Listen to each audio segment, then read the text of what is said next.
ఆ పోలింగ్ పెడితే 70% మనకు వచ్చింది, 30% మనకి.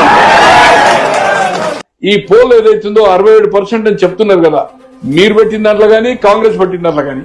కమాన్ 67 మీకంటే 33 కాంగ్రెస్ కంటే, అంటే 67 అంటే మీరు 51 ఉన్నా గెలుస్తారు కదా. 51 కాదు, ట్రైఫైట్ లో 43-44% వచ్చినా గెలుస్తారు కదా. మీరు ఛాలెంజ్ చేయండి. ప్రజా బ్యాలెట్ కేసుతో మేము సిద్ధము. అల్టిమేట్ పబ్లిక్ మీటింగ్ ప్రజా ప్రదర్శన కాదు, అల్టిమేట్ బ్యాలెట్ డిసైడ్ చేస్తుంది.